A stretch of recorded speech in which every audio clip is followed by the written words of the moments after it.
What's happening in there? J Gamer Dude here, and I thought I'd do like a sort of 5 anime that I think more people should watch, but generally don't seem to be talking about for whatever reason, whether it be time, that it's older, or something else like that. And so, without giving the game away, I did actually hide my browser as I'm, sort of recording this right now. So I'm just going to flip that over and actually show the first one that I wanted to talk about, which was Samurai Champloo. 2004, I think it was released. I could be wrong about that, but a very, very good show that takes on sort of Edo period Japan, samurai and stuff, and then mixes it with kind of hip hop and rap. Well, not rap, maybe more hip hop. Actually, no, there is a bit of rap. Never mind. It's got an incredibly solid opening, some really good fight scenes. The animation is great. The story isn't that, it's not solid, but it's good enough to kind of keep the engines of everything else that's so very, very good about the show. Just keeps it going. I mean, I could just keep gushing on about the series because the music is great. Characters are absolutely entertaining to watch. The fight scenes, again, are just done really well. Yeah, it does put a lot of shows to shame now that actually currently released, because they all seem meh or okay at best. So if you want to go back into the past and watch something that's actually really good, this is a solid recommendation. I don't know why I don't hear people talking about it, because it is a really good show. But let's move on to something that's slightly a bit more modern, and that is Death Parade. Now, Death Parade came out 2014, if I remember correctly, and this series is something that I would say is closer to a 10 out of 10 than most shows that are usually what people would call a 10 out of 10. I personally gave it a 10 in my book. It in spite of the way the opening is incredibly solid.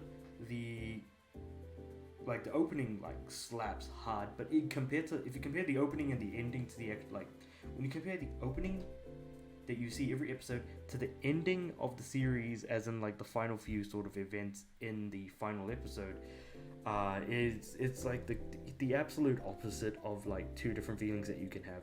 I feel like more people should watch this and should talk about it, but again, it's a short series, 12 episodes. It was originally formed from an OVA called Death Billiards, which then ultimately became Death Parade, and of course, it was created by Madhouse, and Madhouse do an exceptional job with making some really, really good shows. Granted, they haven't been they have been releasing stuff, but not to this sort of quality since.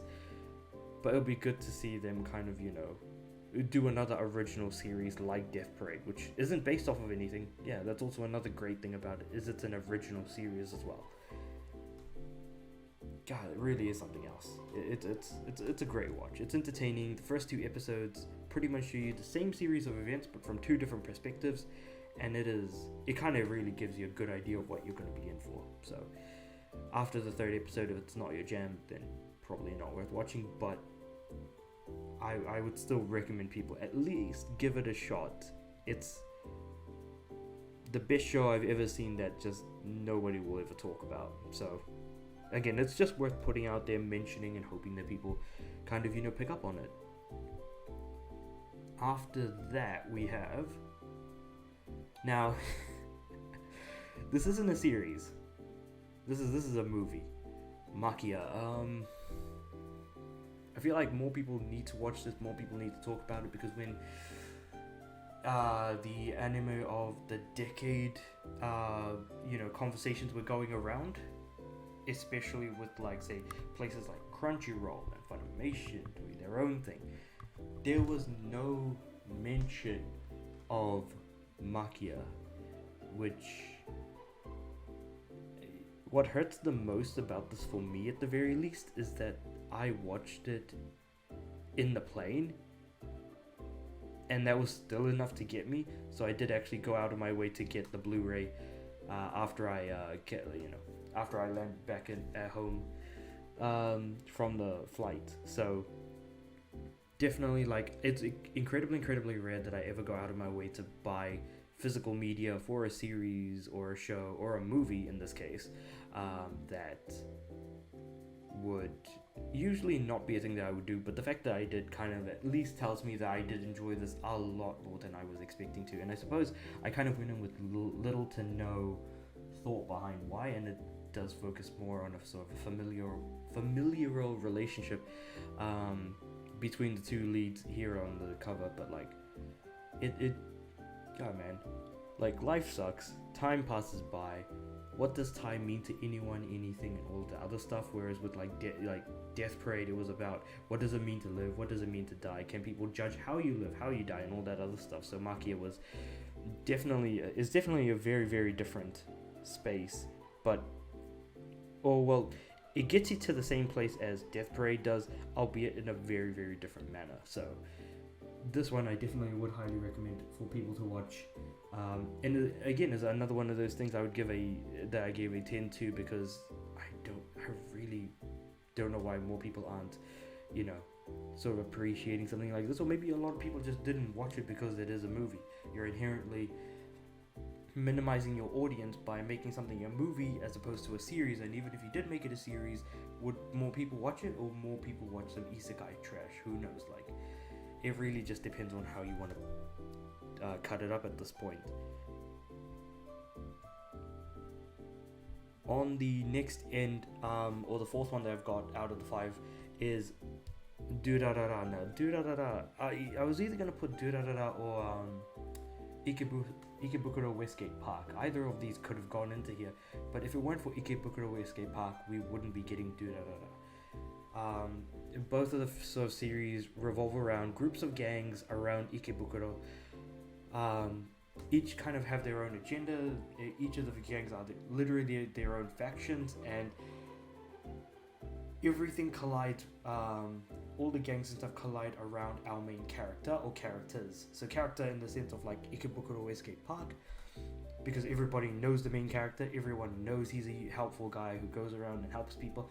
In DURARARA, it's actually surrounded by our 3 main characters that are all sort of leaders of their own gangs and things like that. So, but it's interesting how they don't know it, or like that they are leaders, or the fact that there's a lot more going on than meets the eye. There's a lot of mystery, a lot of intrigue, and a lot of good stuff in between. So I feel like that's definitely something that, if you're into mystery, that you're into intrigue, that you're into with some supernatural elements thrown in, with a wacky cast of characters, this could not be any better recommendation of a series. Granted that season 2 was split into 3 cores, same difference. With so we have season 1 is DURARARA, season 2 is then split into 3 parts: DURARARA X2 Shore, which is the second part, and then the third part, which is X2 Kitsu. So that's all sort of within the same bounds of each other. But unfortunately, we didn't get anything after X2 Kitsu, and that was like a long time ago that we got an anime adaptation for that. 2014 or 2015, I want to say. So it's been a long time. So hopefully we do see the return. But even if we don't, at the very least we can kind of appreciate what we've already gotten so far, and it is good stuff. Hopefully we get like maybe an extra season of Ikebukuro Westgate Park, but I highly doubt it. So interchangeable between these 2 options, but you can't go wrong either way. And finally on the list, a series that has 2 seasons, 1 movie sort of branching to 2 seasons, as well as an additional 7 movies if you really wanted to go really into it. K was season 1. Season 2 was, or rather the movie branching season 1 and 2 was K Missing Kings, and then K Return of King was season 2. The visuals are absolutely amazing for the series. The animation is smooth. It feels good. And I'm more specifically talking about season 1 than the rest of it, but the music is absolutely incredible as well. I think I still listen to the soundtrack of the series to this day. It's apparently based off of a novel to some extent, and I didn't look into it too much. I just watched it blindly and absolutely enjoyed it. K is just it's a funny series. It's about, so K means king in the sense that there are 7 kings that sort of look over each of their gangs in a way. So similar to kind of like DURARARA, where we've got 3 main gangs, but then there's more sort of surrounding with intrigue. Here we've got sort of 7 gangs that are openly, like, they all know about each other, but they're all sort of kind of in a way at each other's necks, and is mostly between, well, most of the fighting is between the blues and the reds, namely the blue king, Miko Suo, and the blue king whose name I've completely forgotten, but they're both actually on this image here. Blue king second to the left and red king second to the right. And then we've got, you know, the blue king, the red king, the green king, who doesn't appear until much later on in the series. Then you've got stuff like the silver king, the gold king, which are like 2 sort of main kings that kind of, you know, look over all the kings. And then you've got the colorless king as well. Colorless, yeah, gold, silver, and then the 3. So that's 6 of the 7 kings. I think I'm definitely missing one. I just don't know which one it is. But yeah, there's a lot going on in the series, and if you're able to take it all in, I'm sure it would be an absolutely brilliant time to be had, and one that I feel like I just can't, you know, talk about enough. But the thing is that it's kind of hard, you know, to find good people to talk to about anime, but it's also like most likely they're not going to watch it. But yeah, these are sort of like 5 series or franchises that I didn't want to talk too deep into because I didn't want to ruin anything or give too much away, but just enough to say, look, here are 5 anime adaptations or originals, depending on like what they fall under, series or movie in this case as well, because I've got Maquia on that list, that people can kind of, you know, look up, look into, and watch if they absolutely wanted to, and is available for them if, you know, if you ever wanted to kind of, you know, jump into that space. So yeah, with all that said and done, those are my 5, and I'll see you guys next time.